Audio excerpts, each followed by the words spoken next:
Good morning, Gophers. Welcome back to San Antonio Elementary on this wonderful Wednesday morning. Just wanted to take a moment to let you guys know a little secret. It's probably not a secret, actually, but if you didn't know, today is a very special day because it is our principal, Miss Anderson's birthday. So if you see her today or tomorrow or the next day, make sure that you wish her a happy birthday. And stay tuned because we're going to talk a little bit more about bullying. Good morning, Gophers. I'm back again with some more information about bullying. So the last couple of days you saw the video of me talking about some differences between things like bullying, teasing, peer conflict, and mean moments. So I'm going to have some examples today, and I want to see if you guys can guess which these scenarios are an example of, okay? So here's the first one. Another student in your class says to you, "Stop talking to me. I don't like you and I don't want to be your friend." Think about that for a second.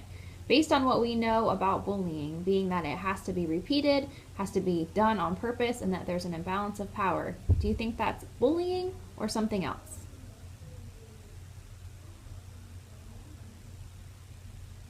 Well, if you guessed not bullying, you are correct. That's what we call an example of a mean moment. Okay, we all have those mean moments, but because it hasn't happened more than once and it's not a pattern of behavior, we couldn't call that bullying just yet. That's a mean moment. All right, here is another one. You are working on a group project and one of your partners disagrees with the rest of the group about what you guys should do. He gets angry and yells and calls everyone in the group names. Do you think that's bullying?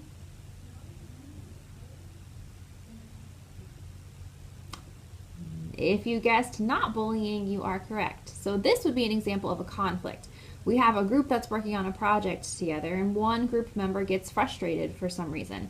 And they do choose to use some disrespectful language and call some names to the other group members. But the point is they're having a disagreement. Okay, so they can work through that problem to get to a point where they can problem solve and figure out what to do with their project together. Okay, here's number 3. A student on your bus frequently picks on you and makes fun of your clothes.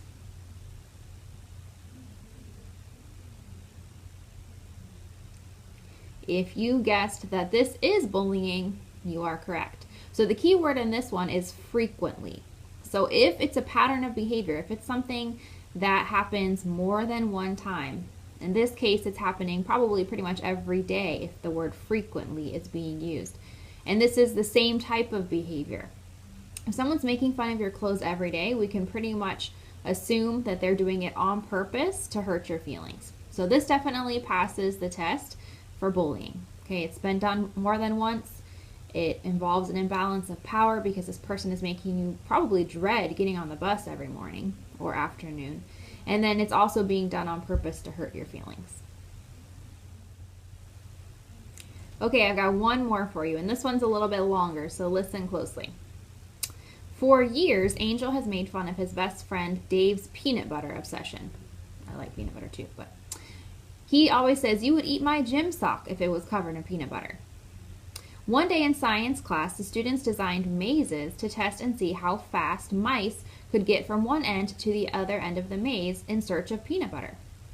When they were getting ready to conduct their experiment, Angel called out across the classroom, "You better be careful. Dave might get to the other end of the maze before the mice. He loves peanut butter." The other students in class broke out in laughter. Do you think that is bullying?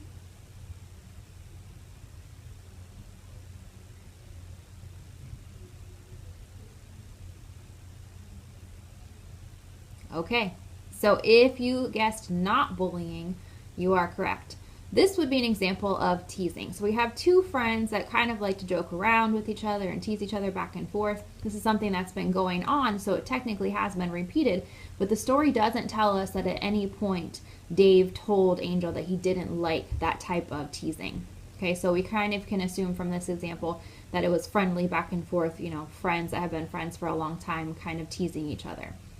Now that doesn't mean that Dave might not have gotten embarrassed when everyone in the class laughed at him, but chances are they were laughing at Angel's joke more than they were laughing at Dave. If this was a friend of yours and this happened to you, this would definitely be something you could talk out with them afterwards and let them know that maybe that teasing, that joke, that inside joke that you guys have could just stay between the two of you. But for the example as we know it, right now it's not considered bullying. It would be teasing. All right, guys, so there you have some examples of teasing, conflict, mean moments, and bullying. We're going to continue our discussion about bullying. I'm going to have some help from some students at SAES in the coming up days. All right, I'll see you back here.